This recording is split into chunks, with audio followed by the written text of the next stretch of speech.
YouTubers! Welcome back to another book reading series. Today we're looking at Mr. the Hobbit.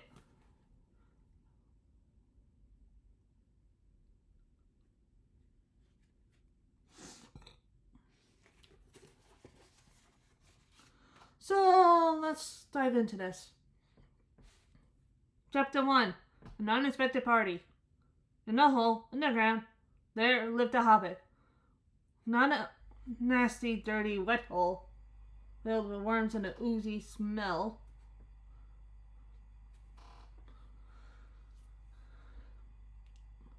Nor yet a dry, bare, sandy hole with nothing in it to sit down on or to eat. It was a hobbit hole, and that means comfort. It had a perfectly round door, like a warhole, painted green, with a shiny yellow brass knob in the exact middle. The door opened on to a tube-shaped hole like a tunnel. Very uncomfortable tunnel without smoke, with panel walls, floors tiled and carpeted, provided with polished chairs, and lots of pigs, rats, and goats. The hobbit was fond of visitors. The tunnel wound on and on, rolling fairly, but not quite straight, to the side of the hill. The hill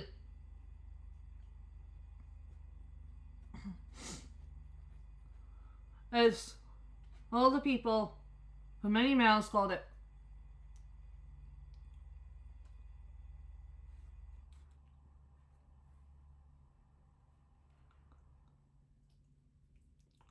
And many little round doors opened out of it. One on first on one side, then another. No going upstairs for the hobbit.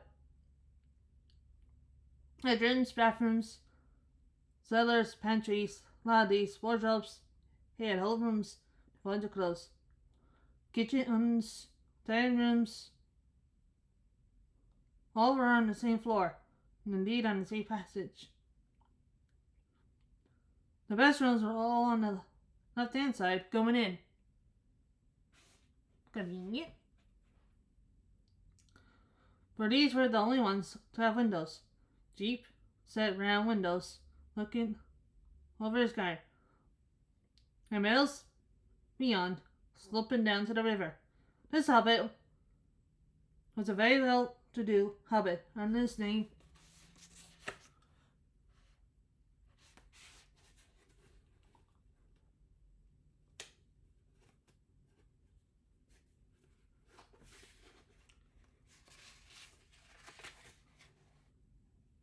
was Baggins.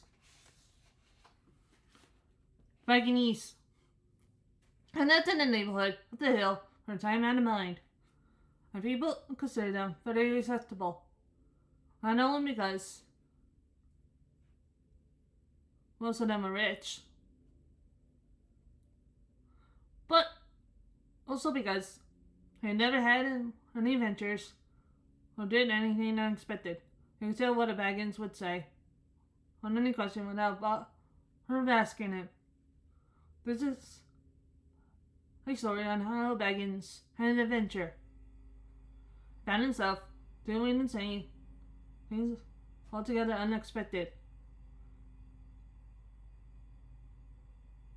He may have lost the neighbor's respect, but he gained, well, you'll see whether he gained anything in that end.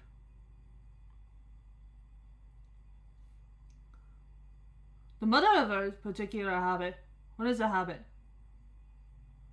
I suppose hobbits need some discretion nowadays, since they've become so rare and shy of the big people. They call us. They are, or were, a little people, about half our height, and smaller than a bearded horse. Hobbits have no beards. There's little or no magic about them, except the ordinary everyday sort of often disappear quietly and quickly when our stupid folk like me, like you and me, come lunching along, making a noise like elephants.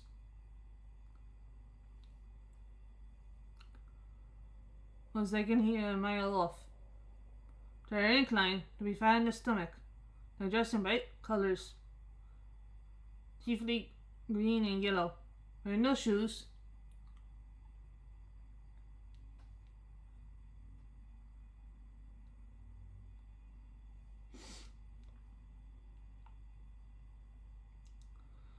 Because their feet grow naturally leather soles and thick warm brown hair like the stuff on their heads, which is curly, and long and clever brown fingers, good natured faces, and laugh thickly fruity laughs, especially after dinner. As they have twice a day when they can get it. Now you know enough to go on with. As I was saying, the mother of this Baggins, a Bibble Baggins, that is, was the famous Belta Noctana Took. One of the three remarkable daughters of the old Took. Had hobbits who lived across the water.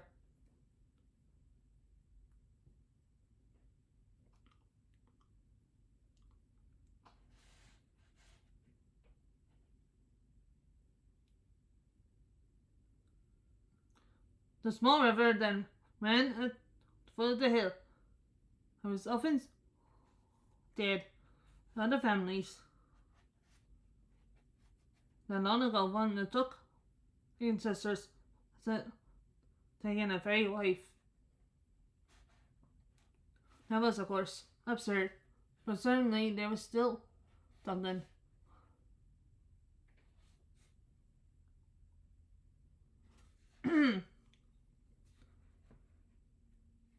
Not entirely hobbit-like about them. Once in a while, members of the Took clan would go and have adventures. They discreetly disappeared, and family hushed it up. And the fact remained that the Tooks were not as respectable as the Bagginses, though they were undoubtedly richer.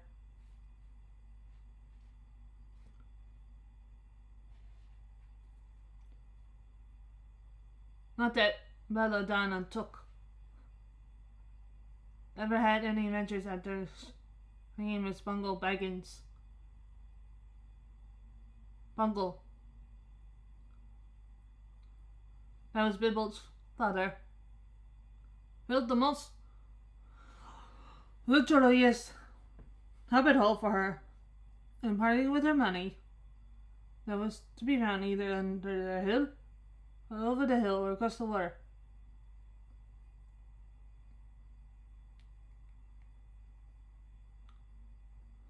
And there they remained till the end of their days.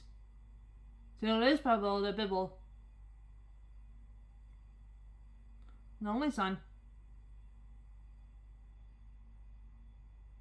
although he looked and behaved exactly like a second edition of his solid, comfortable father, got something a bit queer, spike up on the Took side. Something that only waited for a chance to come out. The chase never arrived till Bibble Baggins was grown up, being about 50 years old or so, and then the beautiful hobbit hole built by his father, as I just described for you. Until he had, in fact,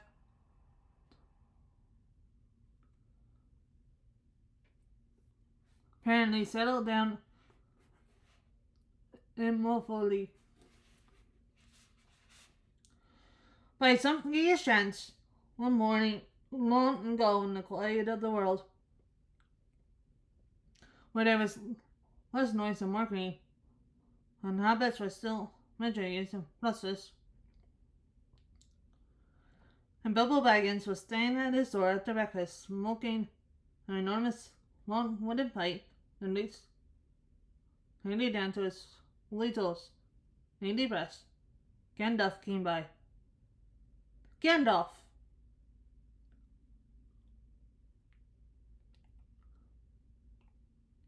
Have you? I heard only a quarter of what I heard about him.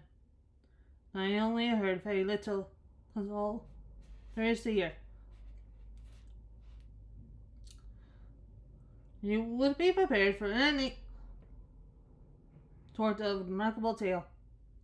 Tales and adventures spread it up all over the place, wherever he went, in the most extraordinary fashion. He had not been down that way under the hill for ages and ages, not since his friend, Noel Truck, died. In fact, all the hobbits had almost forgotten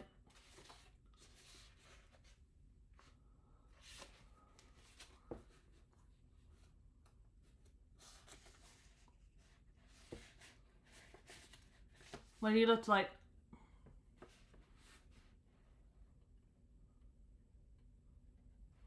He'd been away over the hill and was water on business of his own since they were all small hobbit boys and hobbit girls.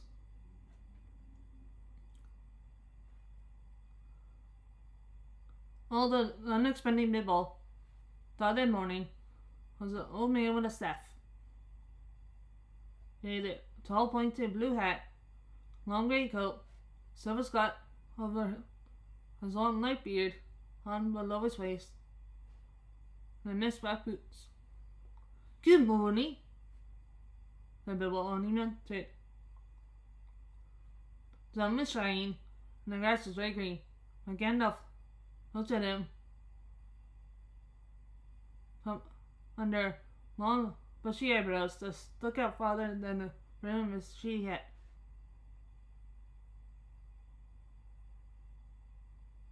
What do you mean? He said.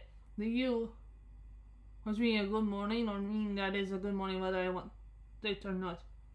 Or that you feel good this morning? Or that it is a morning to be good on? Oh, then at once, said Bibble. Then very fine morning for a pipe and tobacco outdoors. Number again. Have you ever a pipe about you? Sit down and have a fill of mine. There's no hurry. We have the whole day before us.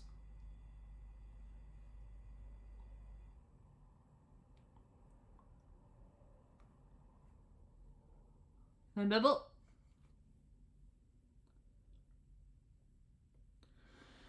sat down in the seat beside his door, crossed his legs, and blew out a beautiful grey rain that smoked that sailed up in the air. Now breaking them all the way over the hill. Very pretty, said Gandalf. I have no time to smoke lanes this morning. I'm looking for someone to share an adventure I am aging. It's very difficult to find anyone. I should think so on these parts. We are plain quiet folk who have no news for adventures, unless they deserve an uncomfortable things. Make you late for dinner.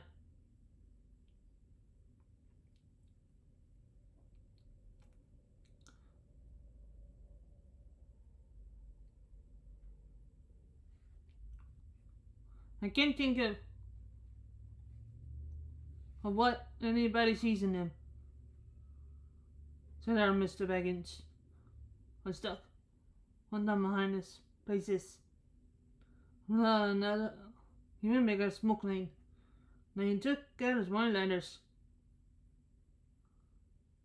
Began to read, pretending to take from her nose a little man. He had to say he was not quite his sort and wanted him to go away.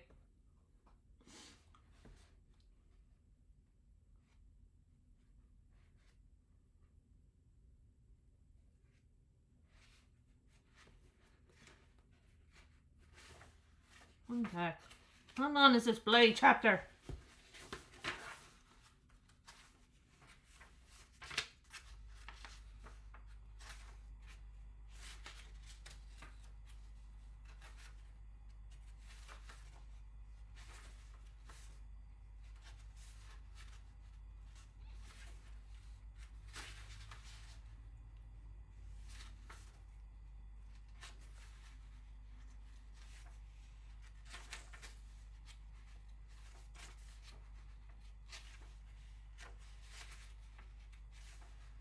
Okay, looks like I'm only gonna do this one chapter. What the heck? How long is it? Okay. Alright, it's 27 pages long. Jeez.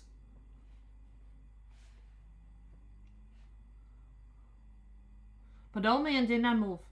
He stood leaning on his stick, gazing at the hobbit without saying anything, until Bibble got quite uncomfortable and even a little close.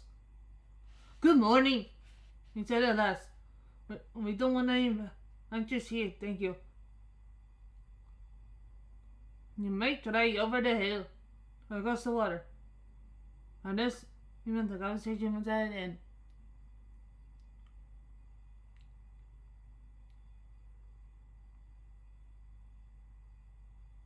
What did other things you use good morning for? Said Gandalf. Now you mean you want to get rid of me? And then we'll be good till I move off. Not at all, my dear sir. Let me see. I don't think I know your name. Yes. Well, dear sir, but I do know your name, Mr. Bibble Baggins. And you do know my name. Oh, you don't remember that I belong to it. I am Gandalf. And Gandalf means me. So think I shall let to be good morning. Well done, Miss Took's son. As I was selling buttons at the door. Gandalf! Good gracious me! Not the wandering wizard that gave Took a pair of magic studs that fashioned themselves and never came undone to Richard. Not the fellow that used to tell us wonderful tales about these. Well, dragons and goblins and giants and the rescue of princesses.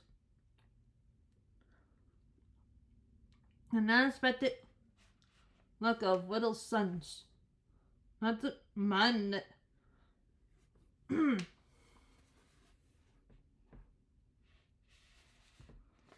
used to make what's a particularly excellent fireworks.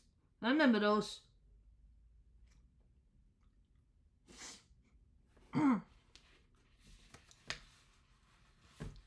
What took used to have them on Midsummer's Eve.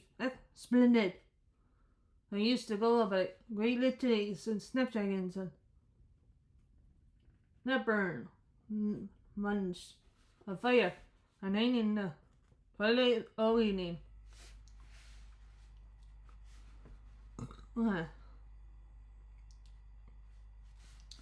You will notice today that Mr. Baggins was not quite so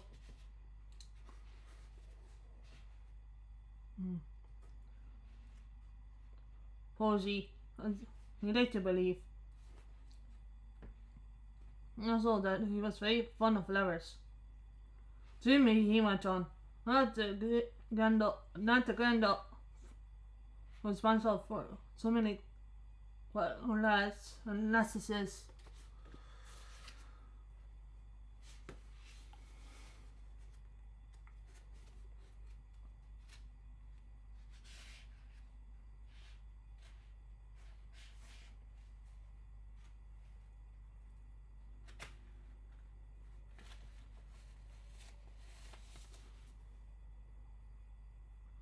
Going off in the blue for mad adventures, anything from climbing trees to visiting elves,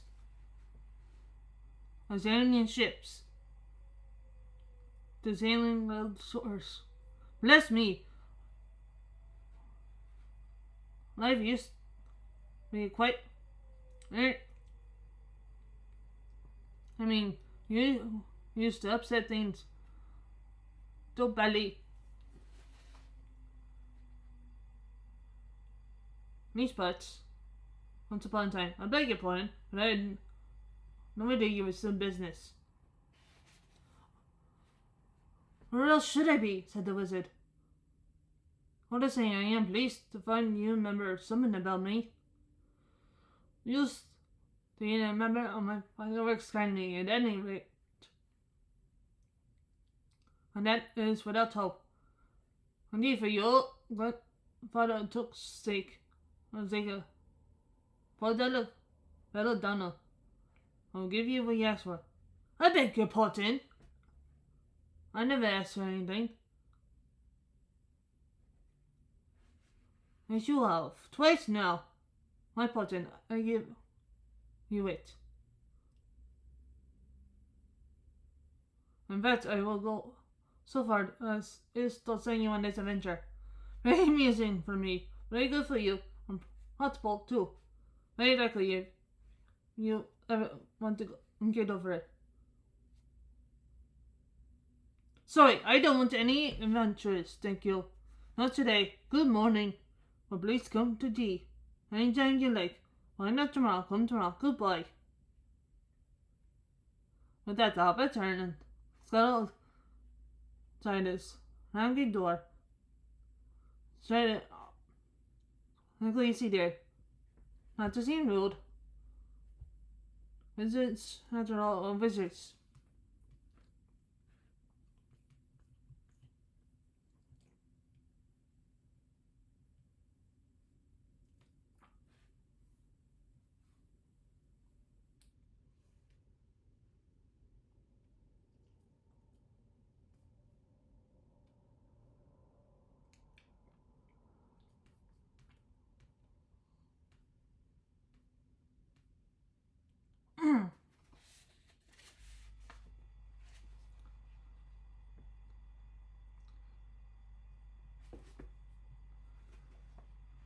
What on earth did I skin the tea for? He said to himself as he went to the pantry.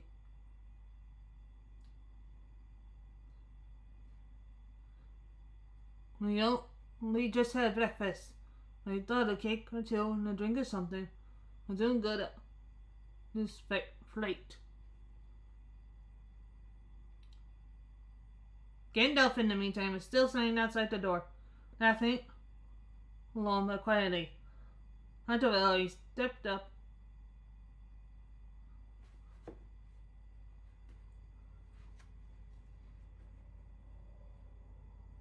and with the spike on the staff, snatched a quick sign the hobbit's beautiful front door. But he showed away. It was about the time Bilbo was finishing his second cake, was being thinking of his escape adventures very well.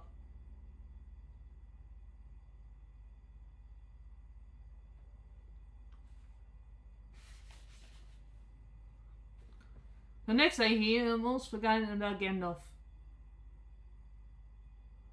He did not remember things very well, unless he put them down on his engagement tablet like this. Gandalf tea Wednesday. Yesterday, he had been too flustered to do anything of the kind.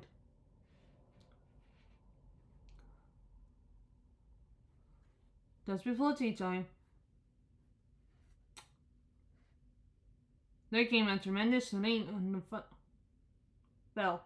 Then he remembered. He rose and put out the kettle and put out another cup and saucer next to a cake or two and entered the door. I am so sorry to keep you waiting, he was going to say, when he saw it was not Gandalf at all. His dwarf with a blue beard tucked into a golden belt. It was a dwarf with a blue very bright eyes under his dark green hood. Soon the door was open and pushed inside, just as been expected. He handed his hooded cloak on his peg and said, "First in, at your service," he said with a low bow. "Big old Baggins." "Are yours," said the hobbit, too surprised at asking questions for the moment. His lines that followed had become uncomfortable. He had, "I'm just about to take tea. They come and have some with me." A little stiff, perhaps, but he meant it kindly.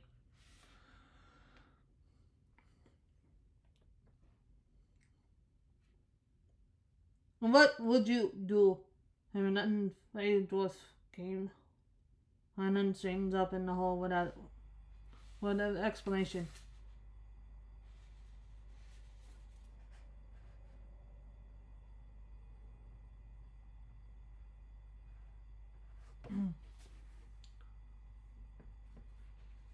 They had not been at a table alone. They had at least her cake, and they came even louder and rang the bell. "Excuse me," said the hobbit, and off he went to the door.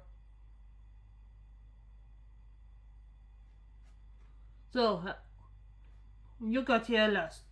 That's what he was going to say to Gandalf this time, but it was not Gandalf. So there was a very old-looking dwarf, instead for the white beard and the scarlet hood. And he too outside as soon as the door was open, just as he'd been invited. Okay, so what am I gonna do with the hobbit? I'll do a chapter. I'll do one chapter per video. So obviously that's the only way this is gonna work. Because how long the chapters are, but that's okay. Anyway.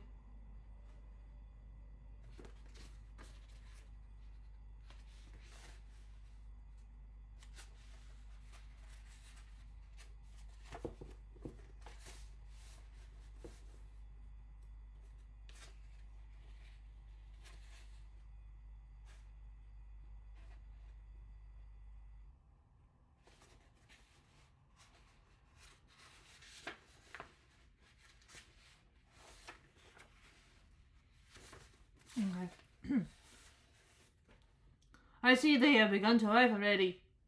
So, well, what side of Darwin's green hood hanging up? And this next, red one next to it. The Bolin! Your service, was in with a hand on his breast. "Thank you," said Bilbo with a grimace. It was not the correct thing to say, but they had begun to arrive and fluster him badly. He liked visitors. He liked to know them before they arrived. And he preferred to ask them himself.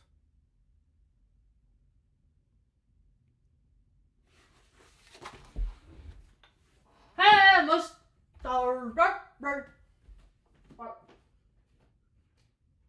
What's wrong? He's doing that factor. There you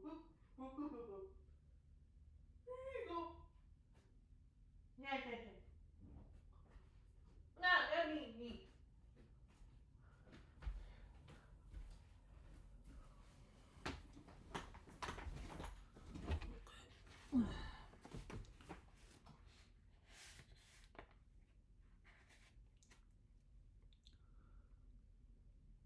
He had a horrible thought that the cakes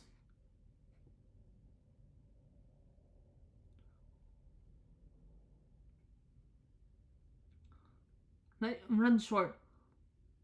But then, as a host, he knew his doings had to wait.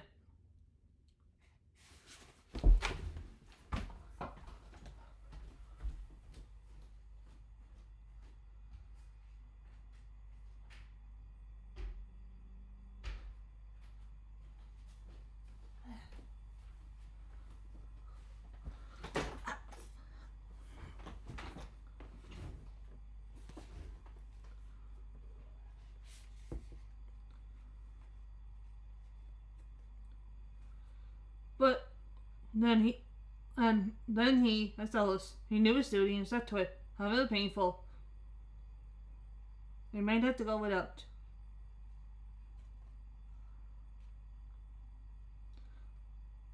Come along in, have some tea.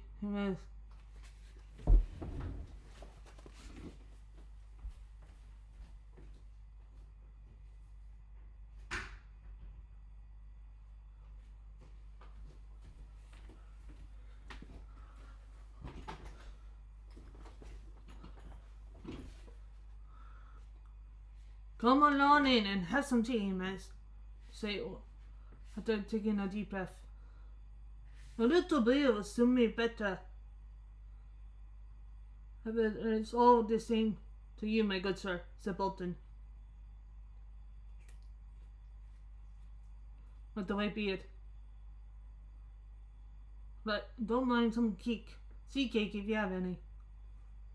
Let's!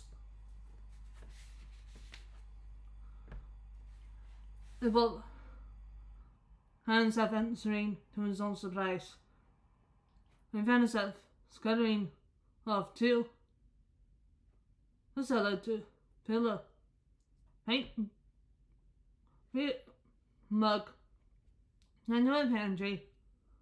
Has two beautiful round seed cakes, which baked that afternoon. Or is that the supper muscle?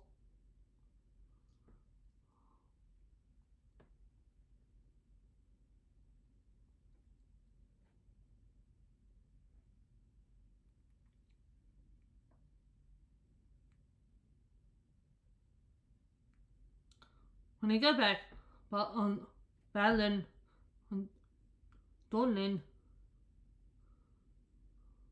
were talking at the table like old friends. As a matter of fact, they were brothers. Bibble plucked down the pier and a cake in front of them.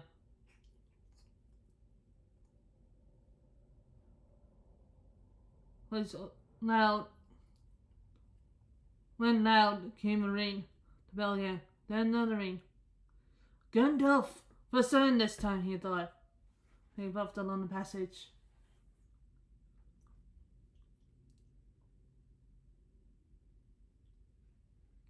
But it was not. The more doses. Up with blue hoods, silver belts, and yellow beards. And each of them carried a bag of tools and a spade.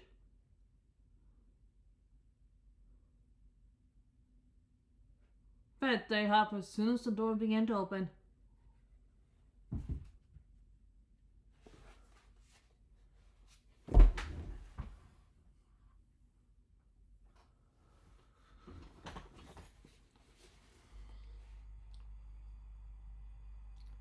Bibble was hardly surprised at all.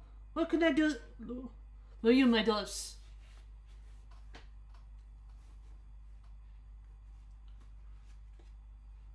Kids are your service. The one. The feet. Add ladder. They both swept off their blue hoods and belt. Are yours and your families, replied Bibble, remembering his manners this time.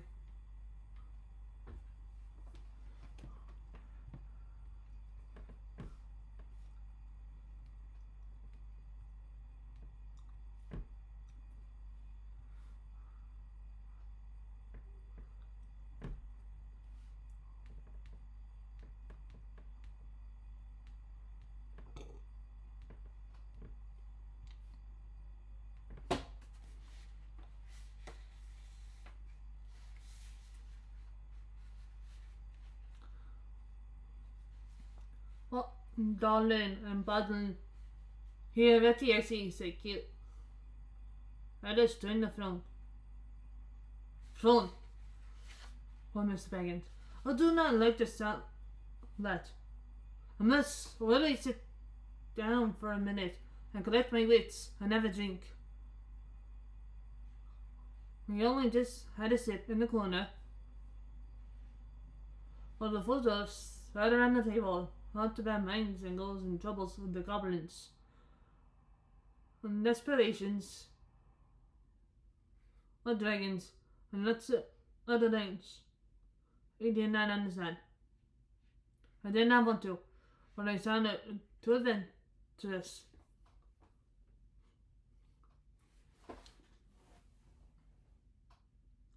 When Dawn leaned bang. His bell rang again. If some little happy boy was trying to pull the handle off. The door, he said, blinking. Some fool, I should say, lied us out, the thief. Besides, we saw them coming along behind us in the distance. The poor little hobbit sat down in the hall and put his head in his hands. I wondered what had happened, and what was going to happen, whether they would all stay for the supper.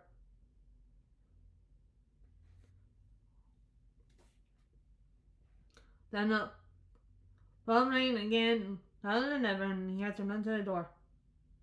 It was not 4 after all. It was 5. Another dwarf had come along while he was wandering the hall. He had hardly turned the knob, nor they were all inside, bowing and saying, "At your service," one after the other. Dudley, nor by O'Ryan and Gunlin.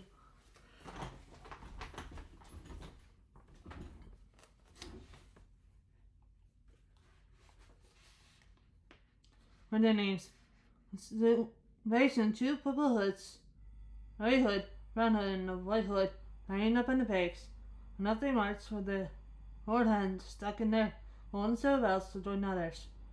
Rain almost become a throne. Some call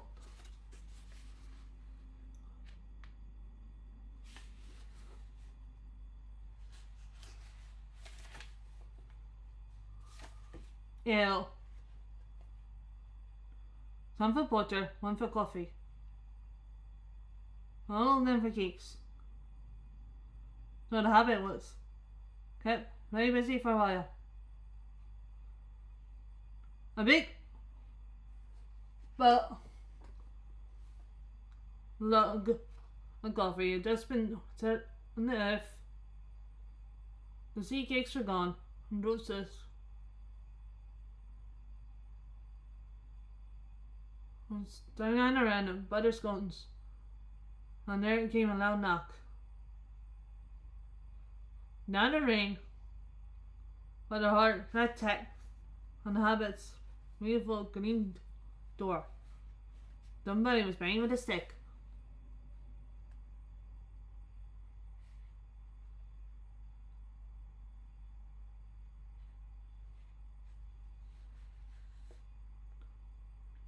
They both rushed along the passage, very angry, and altogether bewildered.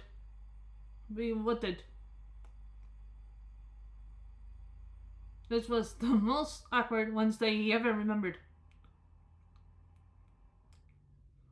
They pulled open the door with a jerk, and they all fell in, one on top of each other. More doors, 4 more, and there was Gandalf behind, leaning on his laughing. He made quite a dent on the beautiful door. He had also, by the way, not that good mark. And he put there the morning before. Carefully, it sounds like you, carefully, he said. It's not like you'll be able to keep friends clean on the mat. Then open the door like a pop gun. Let me introduce Miss Bummer, and especially Fulton. At your service, the Bumper, standing in a row. Then they had 2 yellow hoods and a pale green one, and also a sky blue one with on a tassel. This last belonged to Fulton. And then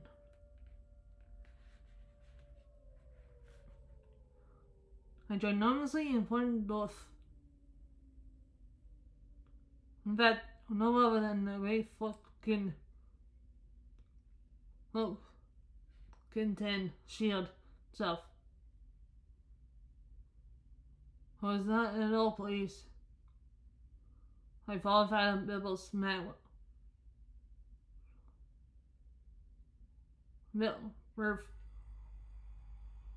Wolf, a bumper on top of him. For one thing, Bumper was immensely fat and heavy.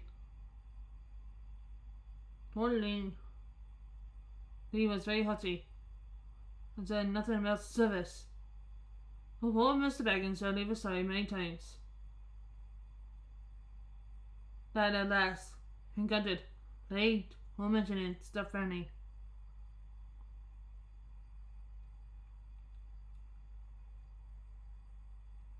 Now we are all here, said Gandalf, looking at the row of the tin hoods. The best detectable high hoods. One's all had hanging on the pegs.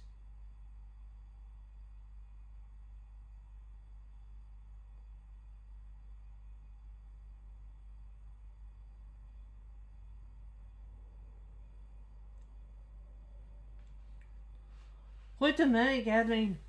I hope there is something left for they come and see it. Wondering, what is that? Tea? No, thank you. A little white wine, I think, for me. Not for me. Thoughtful. And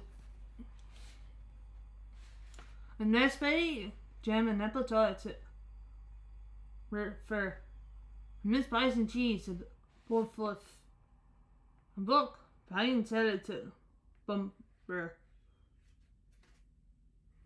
And little cakes and coffee if you don't mind, called the other doors through the door. Put on a few eggs, there's a good fellow, Gandalf called at him as the hobbit slumped off to the pantries. And just bring out the good chicken and pickles. Seems to know. Sponsors the inside of my under this. So I do myself, for Mr. Baggins. Or certainly, possibly moxed. Was beginning to wonder whether a most wrenched adventure had not come right into his house.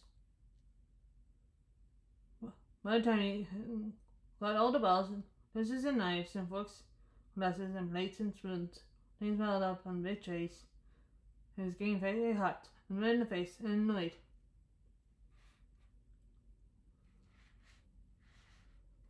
Come flush the cage about the other these looks, he said aloud. Why don't they come and lend a hand? Lo and behold. There's a bottle and Dolan.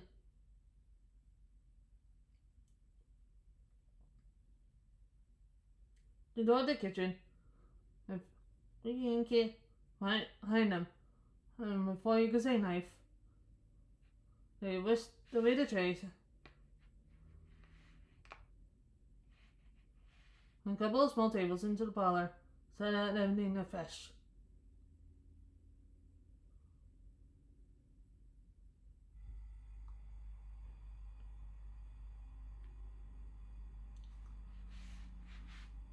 Gandalf!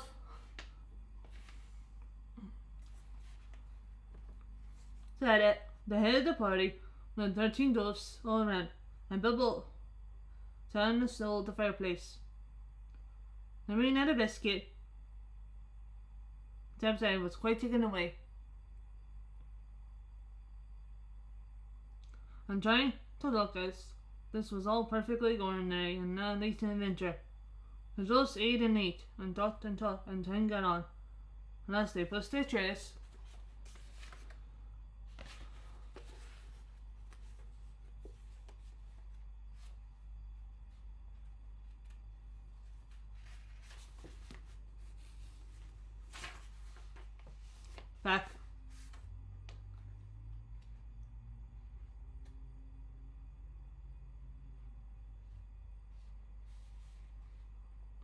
and Bibble made a move to collect the plates and glasses.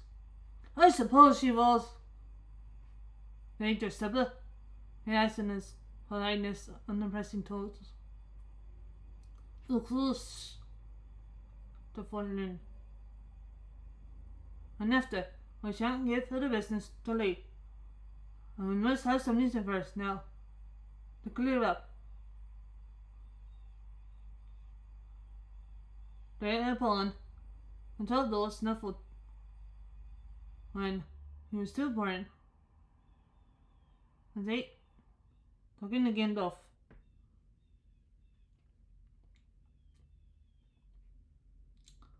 Jumped to their feet and made tall piles of other things. Out they went, now made for trays, balancing columns of plates. Each with a bottle on the top, in one hand, while the hobbit ran after them, almost squeaking in fear. Please be careful! Please don't trouble, I can manage. And those only started to sing. Chip the glasses and crack the plates. What? The knives and mend the forks. That's what Bibble Bacon hates. Smash the valves and burn the cooks.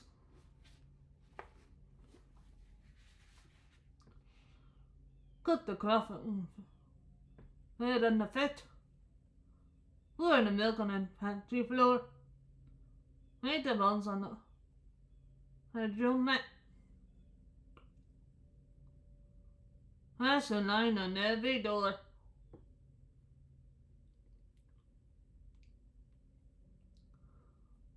Dump the cooks to a bundling bowl.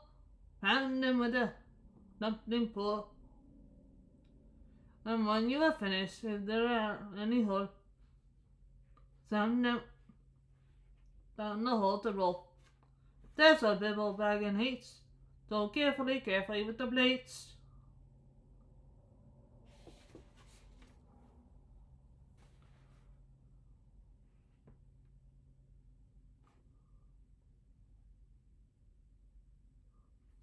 And of course, they did none of these dreadful things. And everything was cleared, cleaned, and put away safe, as quick as lightning.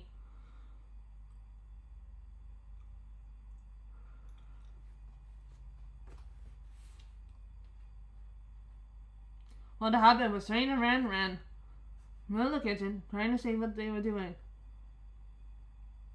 And they went back and found Fortnite on his feet, on the window, smoking the pipe. He was blowing the most generous smoke rings.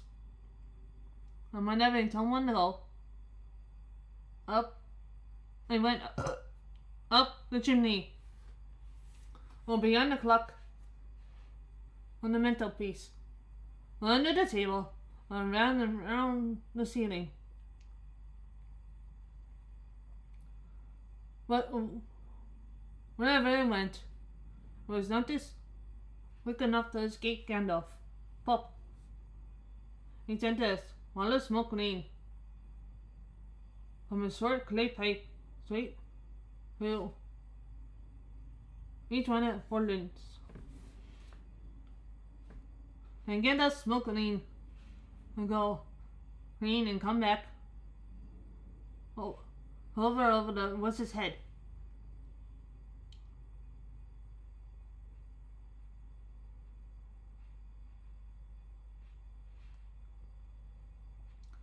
He had a cloud of them about him already, and it did night and made him look strange. Was used to this. Mabel stood still and watched. He loved smoke rings. And he rushed to think how proud he had been yesterday morning of the smoke rings he had pent up coming over the hill.